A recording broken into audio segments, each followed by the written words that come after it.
Hello everybody and welcome to another video for my series on calculus. Today we are actually going to follow up the last episode by doing some problems from this section of the textbook. I think that doing problems is really important in learning really anything, whether it might be calculus or any other field in academia. The best way that we can really internalize these concepts is applying them and doing it on our own. I am going to be giving you guys the solutions to these problems that I'm going to be working on. However, I highly encourage you guys to try and solve them on your own before looking at my solutions. You truly don't have a good feel for your understanding of a concept until you try and solve a problem and just be honest with yourself. Do you understand the topic?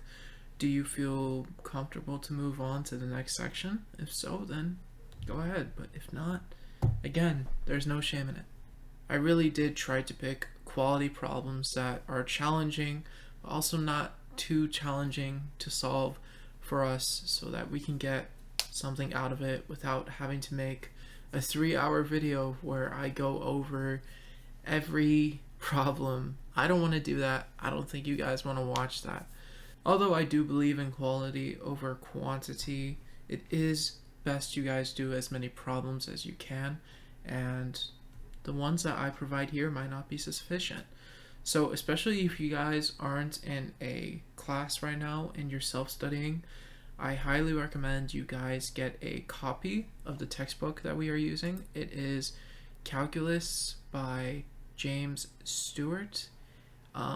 There's a lot of ways that you can get your hands on a copy. You can buy it new off Amazon, you can buy it used.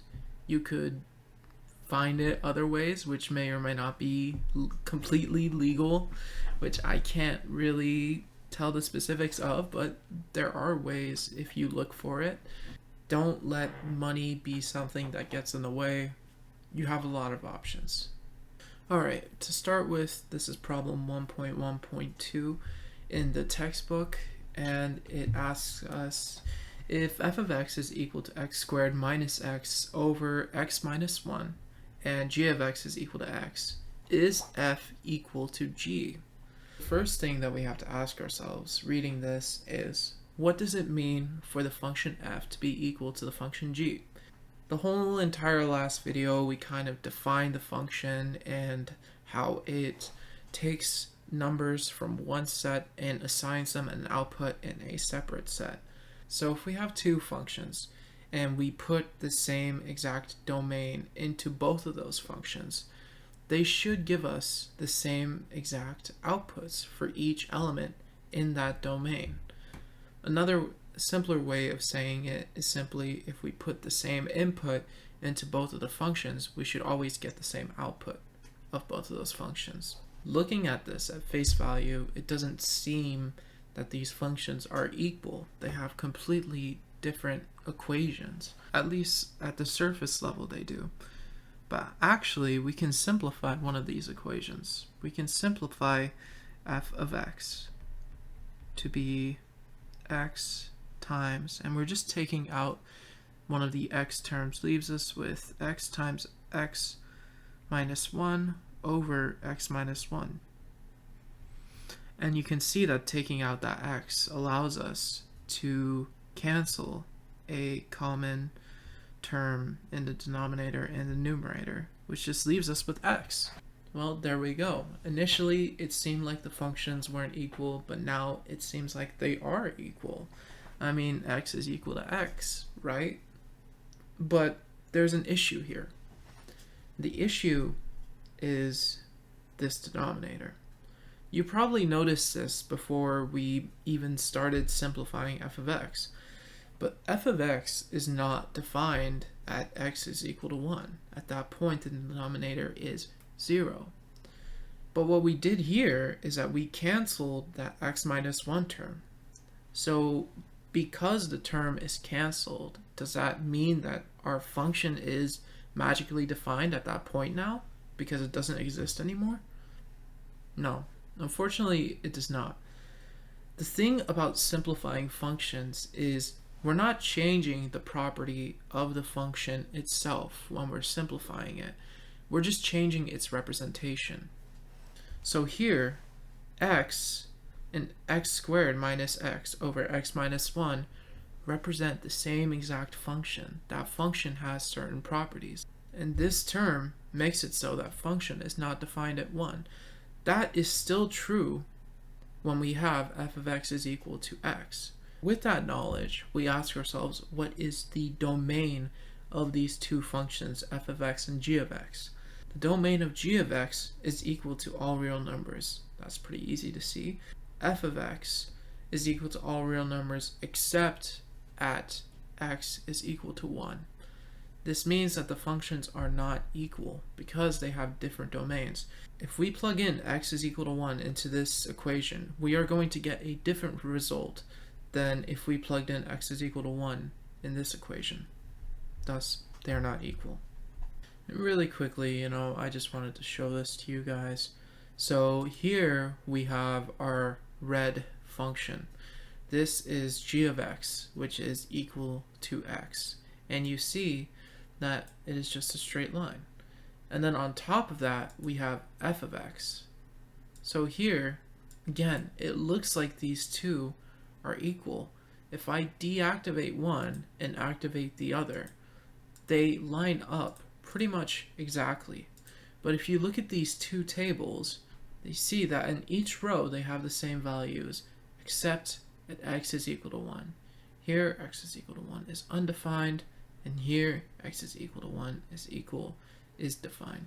All we need is one value, which doesn't give the same result, and that's enough for us to say that they are not completely equal.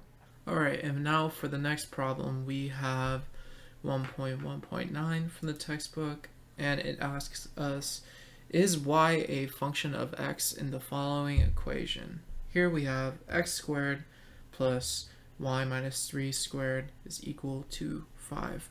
What is the criteria for something to be a function? Each input has to map to only one output. That means that whatever value that we plug in here for x, it can only have one y value. It can't have more than one. This equation is in a really weird form. Really, the only way we can progress is if we can get it into something that makes more sense. So let's try and isolate the y, and we start by subtracting y minus 3 squared from both sides. So then that gives us 5 minus 3 squared.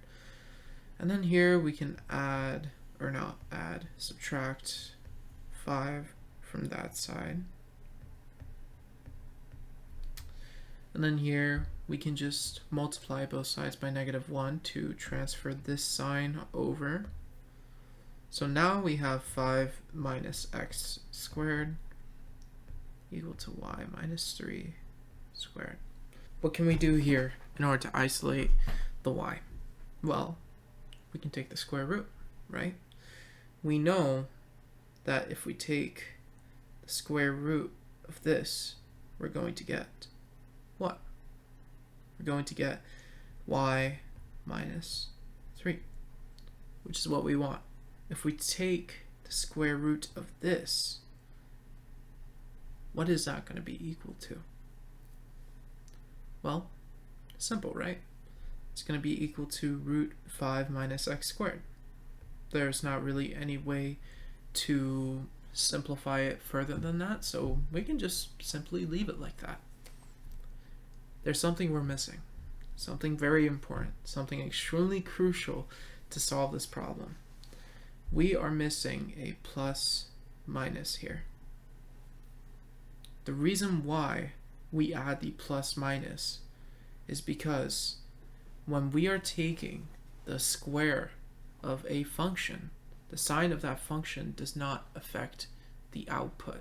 The square of the square root of 5 minus x squared is equal to the negative of the square root of 5 minus x squared. Hopefully that makes sense. So pretty much The reason why we add this plus minus in the front here is because either the positive or the negative of this number is going to give us 5 minus x squared when we square it. From here, we just add 3 to both sides, and we have our equation. Now, going back to what the original question was, does this represent a function? Ask yourself, if you plug in one value, any value for x, how many outputs does that give you? It gives you 2. Each x value that we input into this function is going to give us 2 different outputs, which means that this is not a function. If we put 1 into here, this would give us 5 minus 1, the square root of that is just 2. But then we have 2 options. It can either be positive 2 or negative 2. Both are valid. So we have 2 outputs for the same input. So this is not a function. And we can see that if we make the graph. This is the graph of our equation, and you can tell clearly that this is not a function. It's not past the vertical line test. In fact, it's the equation of a circle. You may or may not have seen this by now, how to formulate the equation of a circle. Without going too in-depth into it, this y minus 3 determines the center of the circle. So here, this is pretty much saying that the center is at y is equal to 3, which it is, and this term on the right side describes the square of the radius. So the radius of this circle is the square root of 5, which, let's see what the square root of 5 is, 2.23. If we look on this graph, right here, the center point is 0. Here, just as we expect, radius is about 2.236. Now, this problem is asking the same question as the last one. Is this equation that we have here a function? So let's follow the same process that we just did. Let's isolate the y. So we can start doing that by subtracting this negative 1, or no, subtracting this 1 from both sides. That gives us 2x minus 1. Now last time, when we took the square root, we had to add a plus minus term at the front. However, we don't have to do that for the cube root. The negative of 2x minus 1 cubed is going to give us a different result than 2x minus 1 cubed. So you see here, for the cube root, unlike the square root, the sign does matter. So then we just have y plus 3 is equal to the cube root of 2x minus 1, and then we just move the 3 to the right side. That gives us the cube root of 2x minus 1 minus 3 is equal to y. And this, looking at this, you can tell that this is a function. Here we have plotted y plus 3 cubed plus 1 is equal to 2x, which is our equation that we are looking at. And you see it passes the vertical line test. Here it looks like it might not pass it. It's a little bit iffy, but trust me, it passes the test. It is a function. All right, now we are going to go on to a different kind of problem. Here we are asked, what is the domain of this function? We know that we cannot take the square root of a negative number. There is no number that can be multiplied by itself to make a negative number. So we have 2 conditions. We need 3 minus t to be greater than or equal to 0, and we need 2 plus t to also be greater than or equal to 0. This word right here, and, it's important. In order for our function to be defined, both of these conditions have to be true. Both of these terms have to be defined. If one of our terms is defined and the other term is undefined, our function as a whole is still undefined. So both of these have to be true. We can just add t to both sides of this inequality. That gives us the condition that 3 has to be greater than or equal to t. And here we can just subtract 2 from both sides, which tells us that t needs to be greater than or equal to -2. 3 has to be greater than and equal to t, and t has to be greater than or equal to -2. So it might be hard to kind of find what interval t is in just by looking at these conditions. So it's best if we visualize it by looking at a line. So here I've made a little real line, and we just want to kind of draw these two intervals and see where they overlap. T is less than or equal to 3. So that interval looks like this. We draw a black dot because 3 is included in our interval. So that's our first interval. And then we have that t is greater than or equal to -2. So -2 is right here, and t is greater than this value, so it spans out over this range, and it just keeps going. What is the region where both these two intervals meet? Well, it's right over here, right? This is our answer. This is the interval for which both of these conditions are true, and it falls between -2 and 3. So then, we know that the domain of g of t is between -2 and 3. Alright, for our next problem, we have problem 1.1.46 in the textbook, and it's asking us, what is the domain of h of x is equal to square root of x squared minus 4x minus 5? Go ahead and try to solve this on your own.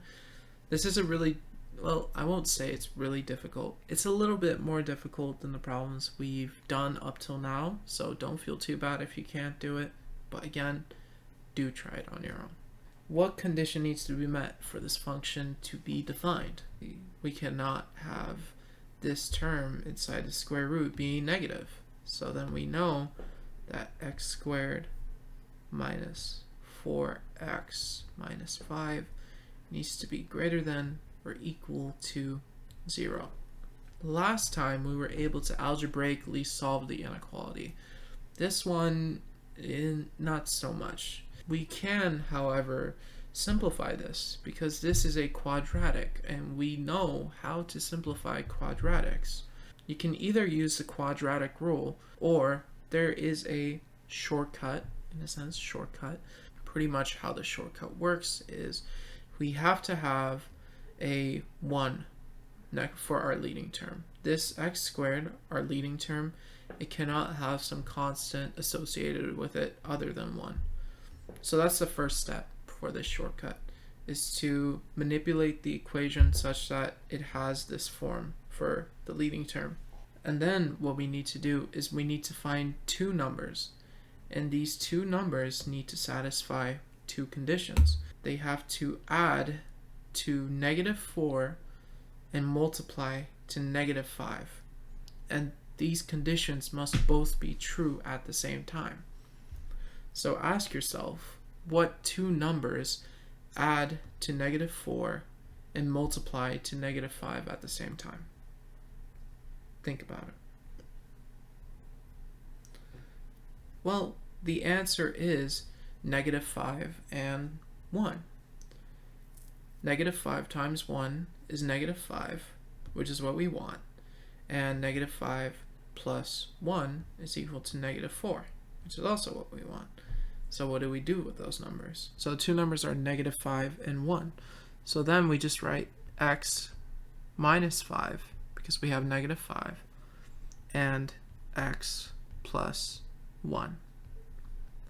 And that's it. That's our simplified term. If you don't trust me, you can multiply it out. So now we have this, but again, we're kind of left in the dark because we don't really know what to do with this. This isn't some interval that we can really visualize on a real line, and this isn't really anything we can solve algebraically either. So where are we to go then? Luckily for us, this original function is a quadratic, and quadratics have a lot of special properties. One of those properties for quadratics is that the function can only change its sign once it goes through one of its zeros. I'm going to just draw a little quick graph here. And this isn't a graph of the function we have now. This is just a graph of a quadratic function in general. We know that a quadratic kind of has a graph that looks like this. And you know, this quadratic can have any constant term associated with its x terms. It's just general. Looking at this equation, what can you tell about the sign of this function? This is our function. What can you tell about its sign? Any value that we insert into this function as an input that comes from this interval, it results in a positive value for our function. The reason why this is because we only have two 0 points.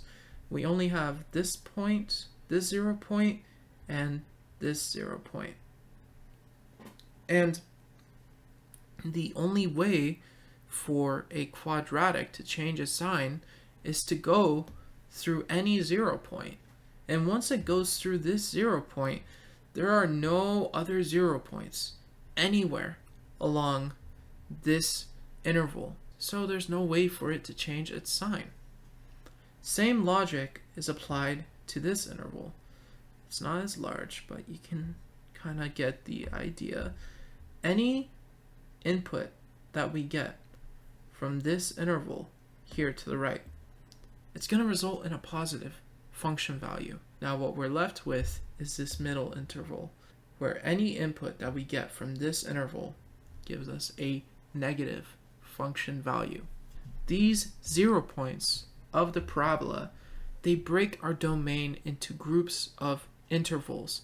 And each interval in this group of intervals is going to have a sign associated with that function value. If we can find all of the intervals for this quadratic and find out what the sign is going to be in those intervals, then we will know which intervals will result in a positive function value and which will result in a negative function value. And we already know the zeros. We already simplified our original quadratic, which gave us our zeros. So we know that this function is going to have a 0 at 5 and negative 1. Using that information, what are going to be our intervals that we're going to be interested in? We're going to have 3 intervals that we're going to look at. We're going to look at negative infinity to negative 1, which is our first 0 point. And we're also going to have negative 1 to 5, which is our second interval. And then we're going to have 5 to infinity, which is our last interval. So we're going to look at each of these intervals one by one. And pretty much all we have to do is we have to pick a number from each interval and check what the sign of our function value is going to be once we input that number. We're just going to choose any number from this interval. I'm just going to choose negative 2. So f of negative 2 is just going to be equal to negative 2 minus 5 times negative 2 plus 1, which is going to give us negative 7 times negative 1. Jesus Christ. negative 1, that is just going to result in 7. So we see that this value, negative 2, that we got from our first interval gives us a positive function value. The same can be said for any value that we choose from this interval. So we know that in this interval, our original function is going to be defined because this has to be positive for it to be defined, and we know that it's going to be positive in this interval. Let's look at our second interval now, negative 1 to 5. Let's just choose a number from the center of the interval. Let's just say f of 1. And that's going to give us what? We're going to have 1 minus 5 times 1 plus 1. That's going to be negative 4 times 2. That'll give us negative 8. Any value that we choose from it, it's going to give us a negative function value. So then we know that the function is not going to be defined in this middle interval. Now to look at the last interval, we're going to choose any number from it. Let's just choose 6. So f of 6. F of 6 is equal to 6 plus 1 times 6 minus 5. That's just equal to 7 times 1, which is 7. And there we have it. Our last interval, the function value is going to be positive. So we figured it out. This interval is the only one for which our function value is going to be negative. And every other number outside of this interval is going to be in our domain. So what is the domain of this function? The domain is, I'm going to use a different notation for this one. The domain is the set of x such that negative 1 is less than or equal to x, or x is greater than or equal to 5. Those are our two intervals for which our domain is going to be defined at. So this next problem is pretty easy. For this graph, what we have is the function values to the right of the y-axis. And what we want to do is we want to draw what the function values are going to look like on the left side of the y-axis if we know that this function is even. Recall what the definition for an even function is. Definition of an even function is a function f of x which is equal to f of negative x. Pretty much what this means is that our function is going to be symmetric about the y-axis. So if we were to take this portion of the graph and kind of flip it over like the page of a book, the image of the flipped over function will be equal to the image of what our graph looks like on this side. So can kind of just draw something that looks about symmetrical. I'm not trying to be, again, I'm not trying to be too accurate, just trying to give a general idea. So it looks something like this. It's symmetrical. What would this function look like if it was odd? We still have the same shape to the right of the y-axis. However, because it's odd, the left side is going to look different. It's still symmetrical, but it's symmetrical in a different way. For an odd function, you can imagine we take this part of the function and rotate it. Last time what we did was we flipped it like the page of a book. This time what we're doing is we're rotating this function 180 degrees over to this side. So it's roughly going to look something like this, and it's gonna go kind of out of the page here. That's fine. It's gonna look something like that. Now for this last problem, I kind of wanted to do one about piecewise functions and how we can make them from a verbal description of what the function looks like. So here we have, in a certain country, income tax is assessed as follows. There is no tax on income up to $10,000, Any income over $10,000 is taxed at a rate of 10%, up to an income of $20,000. Any income over $20,000 is taxed at 15%. So the first part of this problem wants us to sketch the graph of the tax rate as a function of the income, which is defined as I. There is no tax rate for any income less than $10,000. And then any value after $10,000 has a tax rate of 10% up until $20,000. And then anything above $20,000 is taxed at 15%. So let's really quickly draw kind of a rough graph of what this would look like. So we have our independent variable, which is, oh, that's not right. We have our independent variable, which is going to be the income, and we denote that as I. And then our dependent variable for this part of the problem is going to be the tax rate, and we're going to denote that as R, which is a function of I. So for the x values, I'm just going to do it in units of $5,000. So we have $5,000, $10,000, $15,000, $20,000, and $25,000. I think that should be good for now. And then for our tax rates, looking at this problem, we see that our tax rates increase at an increment of 5%. So that's what I'm going to use for my unit. I'll do 5% tax rate, 10%, and 15%.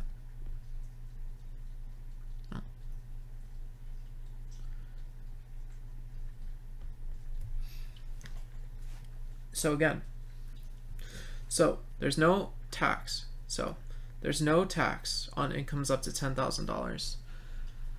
So any income that is below this value right here, 10,000, it's going to be on the x-axis. It's going to be 0. There is no tax rate for this income.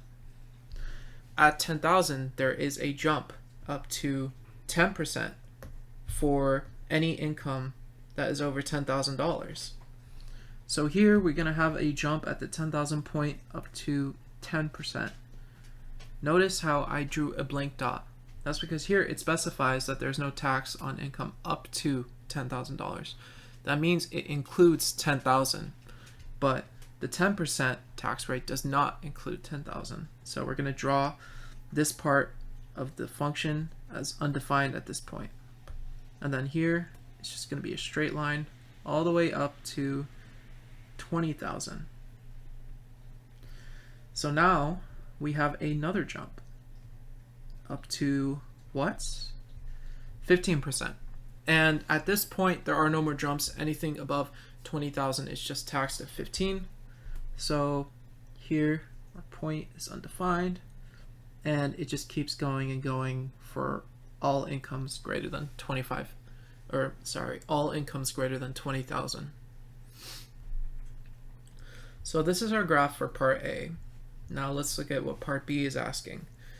How much tax is assessed on an income of $14,000?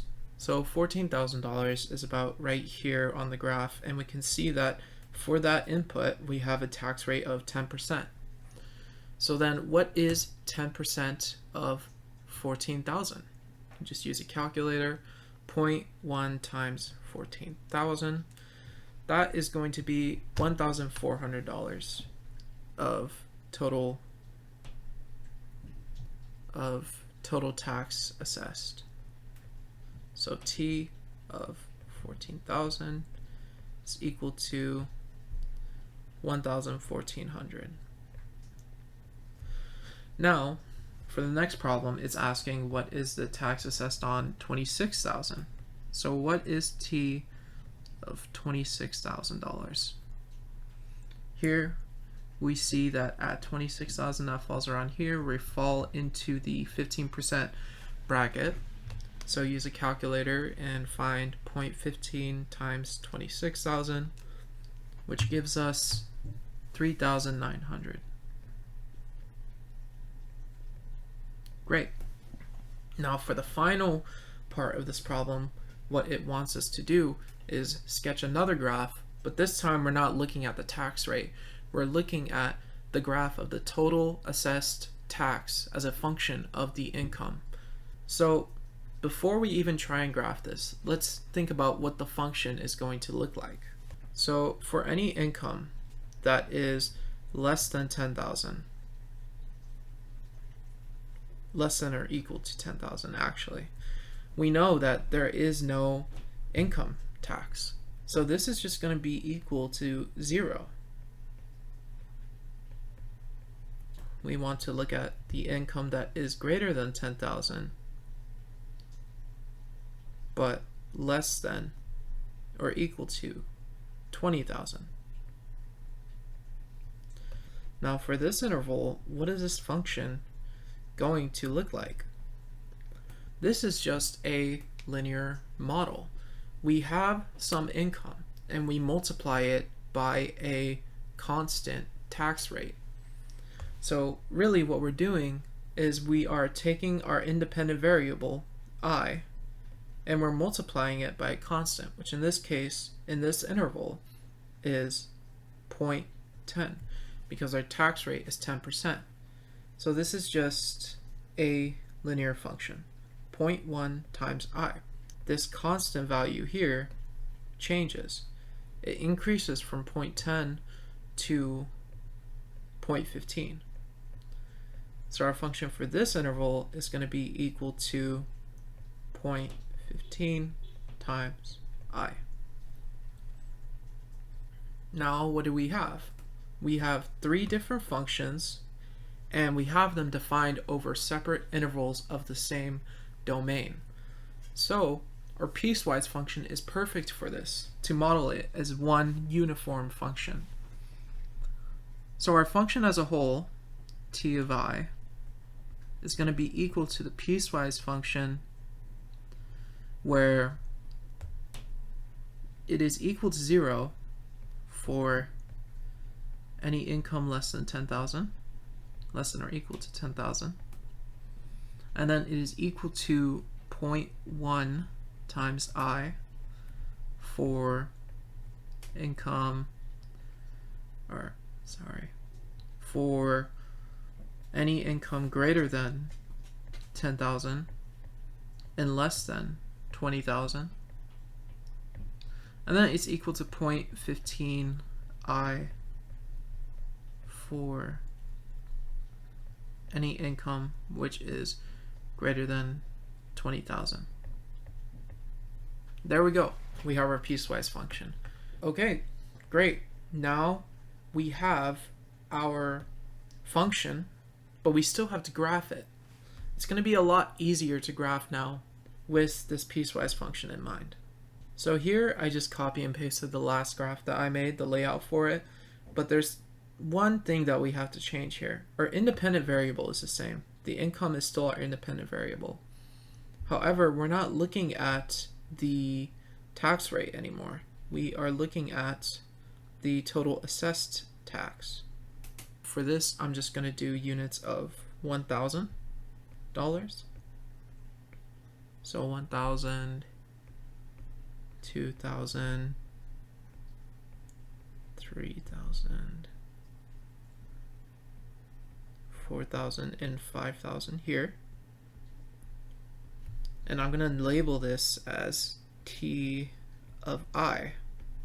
Now, for our piecewise function, we know that this is just going to be equal to 0, just like before, up to 10,000. And then here, for our middle interval, we have to ask ourselves, what is the initial point which this linear function starts on? Well, we know that the first point for which this is defined is at 10,000. So what is 0.1 times 10,000?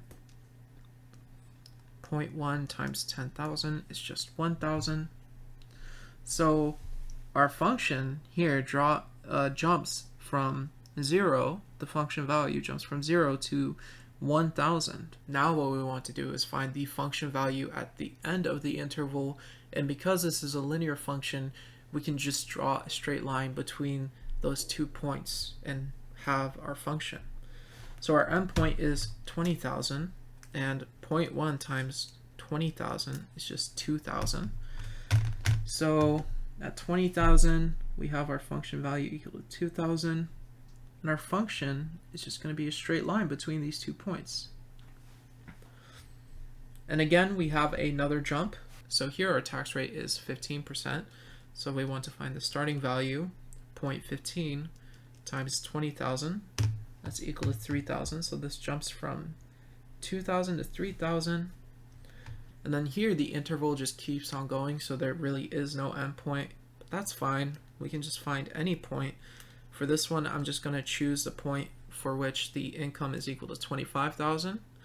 So at 25,000, our function value is going to be 3,750, which falls just about here. And our linear function is going to go through that line, and then it's just going to keep going. And there we have it. We have our function for the total assessed income, and I believe that is it for all the problems today. Hopefully these weren't too difficult. If they were, do let me know, and I'll try to find a better pick next time. For the next video, what we're going to do is we're going to use these functions to create models of real world scenarios, which is a lot of fun. You know, maybe I'm just a nerd, but I think it's fun.